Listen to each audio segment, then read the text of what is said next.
नमस्कार, मैं हूं नंदिता। ब्रेक के बाद स्वागत है आपका हमारे इनसाइड झारखंड न्यूज के बुलेटिन में। तो चलिए खबरों की शुरुआत करते हैं राजधानी रांची से। पहलगाम आतंकी हमले के बाद भारतीय सेना द्वारा पुरजोर प्रतिशोध किया जा रहा है। इसी क्रम में इसके लिए जिम्मेवार पाकिस्तान के खिलाफ संभावित युद्ध के दौरान आम जनता मानस की सुरक्षा और बचाव को लेकर भी भारत सरकार सतर्क है।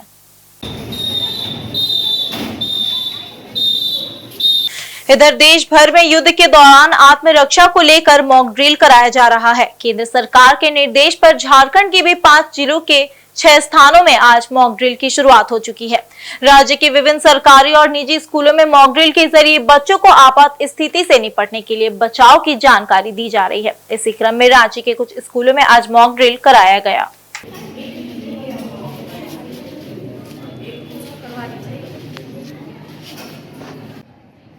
अंदर घुसा सकते हैं।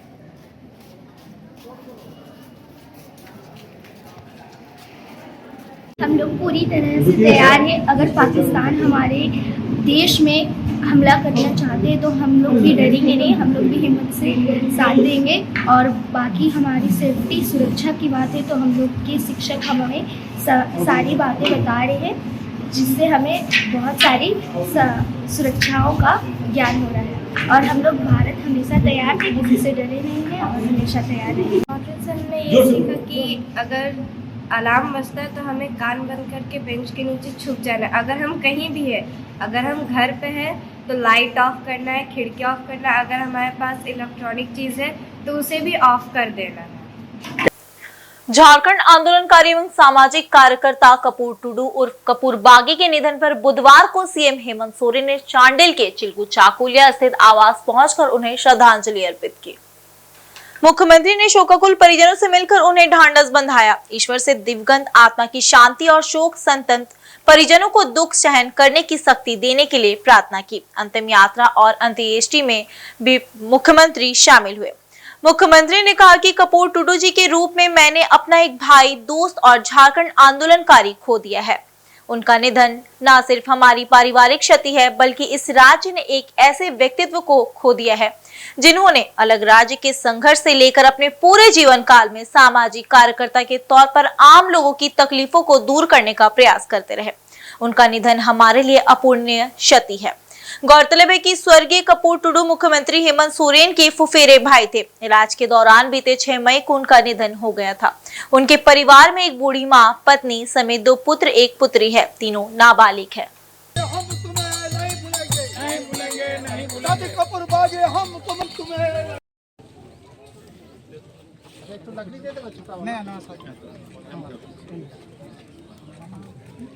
घड़ी में से घड़ी नहीं हो यहाँ पे बस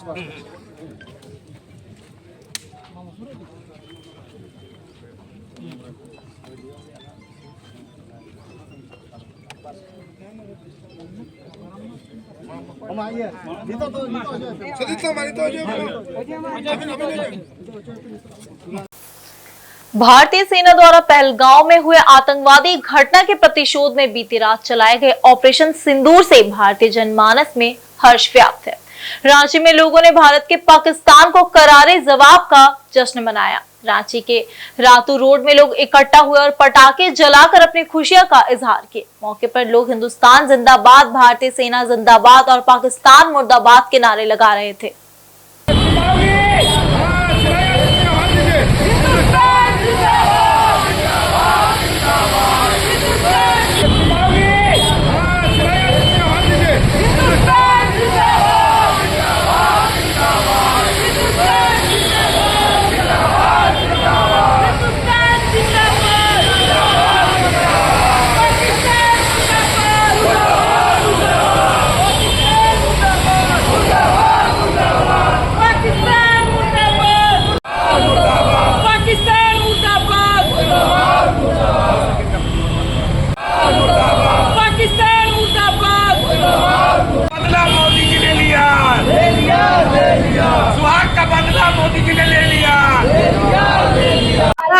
इसके मतलब ये है ना कि हमारे लिए जो सरकार कर रहे हैं वो बहुत ज्यादा बेहतर कर रहे हैं और हमें ये सब मिल के अपनी सरकार की मदद करना चाहिए, क्योंकि जो हमारी सरकार है वो हमारे लिए इतना कुछ कर रही है तो हमें एकजुट होकर उनकी साहस को बढ़ानी चाहिए।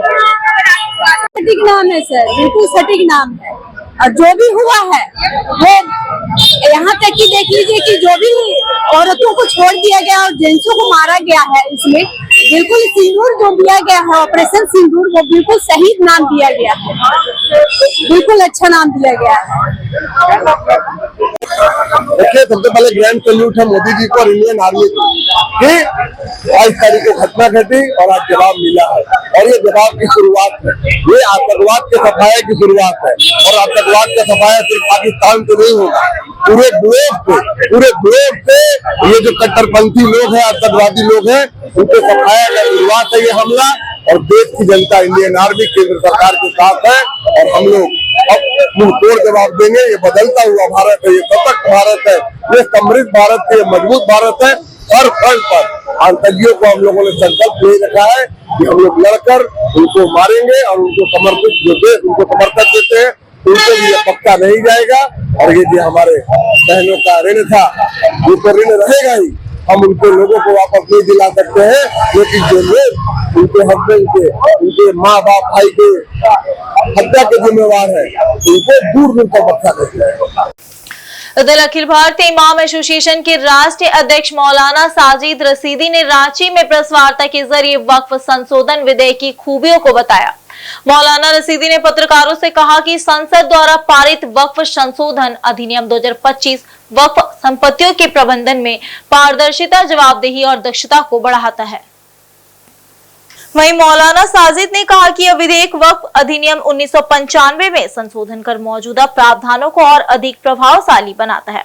मौलाना रशीदी ने आगे कहा कि इसके बोर्ड में सदस्यता को लेकर कोई छेड़छाड़ नहीं की गई है और उससे जुड़े प्रावधान इसमें पहले से मौजूद है। वहीं उन्होंने कहा कि बोर्ड के नीचे मस्जिद आदि कमेटियों में मुस्लिम समुदाय को ही रखे जाने का प्रस्ताव है। कुछ लोग और दल इसको लेकर भ्रांतियां फैलाकर मुस्लिमों को बरगला रहे हैं। पूरे हिंदुस्तान में वक्फ की बहुत सारी संपत्तियां हैं, बहुत सारी जायदादें हैं, शायद आप लोगों की जानकारी में होंगी, लाखों एकड़ में है। और ये वक्फ संपत्तियां इसलिए हैं कि गरीब मुसलमानों का माफ़ कीजिए, गरीब मुसलमानों का इससे भला हो सके। जितने भी स्टेट के वक्फ बोर्ड्स हैं, उन तमाम की ये जिम्मेदारी है कि बेवाओं को पेंशन, मुस्लिम बच्चों को स्कॉलरशिप, और जो गरीब और नादार लोग हैं उनके बच्चों की शादियों में वक्फ संपत्ति से होने वाली आमदनी को खर्च किया जाए।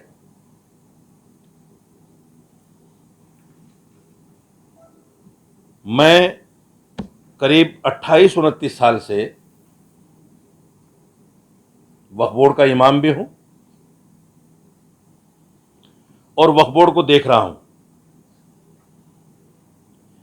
जिस मकसद से वाकिफ ने, वक्फ करने वाले ने उस प्रॉपर्टी को दिया था, पिछली सरकारों ने उसका इस्तेमाल सही नहीं किया। ये सच्चाई है।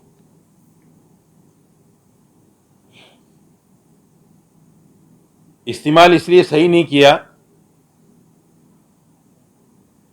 कि एक सरकारी बॉडी स्टेट वक्फ बोर्ड की बना दी जाती है, जिसमें चेयरमैन भी सरकारी होता है, उसके मेंबर भी सरकारी होते हैं, और फिर वो सरकार के इशारे पर जहाँ चाहे, जब चाहे, जिसको चाहे वो ज़मीन आवंटित कर देते हैं।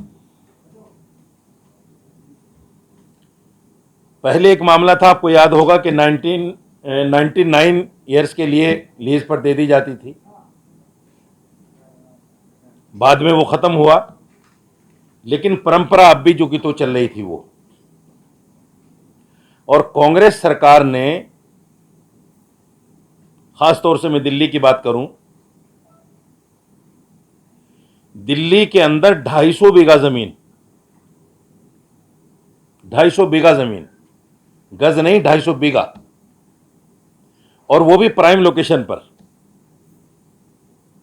ग्रेवयार्ड्स और जो खाली पड़ी हुई संपत्तियां थी वो तमाम की तमाम सरकार ने, कांग्रेस सरकार ने, जब केंद्र में कांग्रेस की सरकार थी और दिल्ली में भी कांग्रेस की सरकार थी, कब्जा कर लिया। 250 बीघा जमीन, मेरे पास उसके सारे पेपर हैं। मगध सम्राट ट्रस्ट द्वारा बच्चों के लिए आदित्यपुर में रोमांचक निशुल्क समर कैंप 11 मई से 14 मई तक आयोजित होगा। यह समर कैंप सुमन टावर, चौथी मंजिल, शेरे पंजाब, आदित्यपुर में किया जाएगा। यह समर कैंप 4 साल से 20 साल के आयु वर्ग के प्रतिभागियों के लिए है। इसमें इंडोर रोमांच, कला और शिल्प, डांस कार्यशाला, खेल, संगीत और बहुत कुछ शामिल है, जिनका नेतृत्व अनुभवी और भावुक प्रशिक्षकों द्वारा किया जाता है। कैंप में बच्चे नए कौशल विकसित करेंगे और एक सुरक्षित और समावेशी वातावरण में यादें बनाएंगे। रजिस्ट्रेशन के लिए 9431133047 पर व्हाट्सएप या कॉल कर सकते हैं। कैंप डायरेक्टर वरुण सिंह ने कहा कि हमारा लक्ष्य हर बच्चे में रचनात्मक, आत्मविश्वास और अन्वेषण के प्रति प्रेम को बढ़ावा देना है। इस मौके पर विशाल सिंह, जॉली सतपथी, चंदन सिंह, स्मारिका मिश्रा मौजूद रही।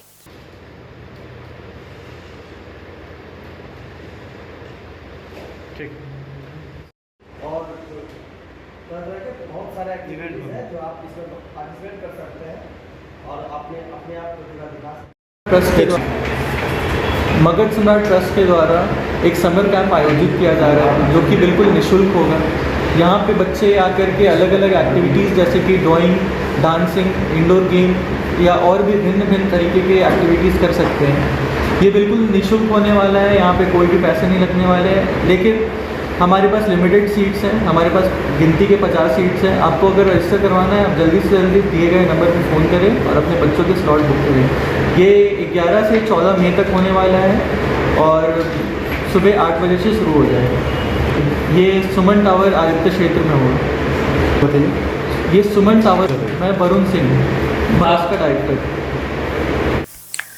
उधर Potka sponge and power limited द्वारा पावरू चौक से खपरसाई होते हुए प्लांट तक 1 किलोमीटर सड़क का निर्माण किया जा रहा है, मगर खपरसाई में राकेश सरदार उर्फ मंगल सरदार एवं जयपाल सिंह तथा अन्य बाहरी व्यक्तियों द्वारा सड़क बनाए जाने का विरोध कर रहे हैं, जिसको लेकर खपरसाई के परारंजन सरदार, नेहा सरदार, पप्पू सरदार आदि द्वारा पोटका थाना को लिखित आवेदन देते हुए सड़क के कार्य को पूरा करने की मांग की गई।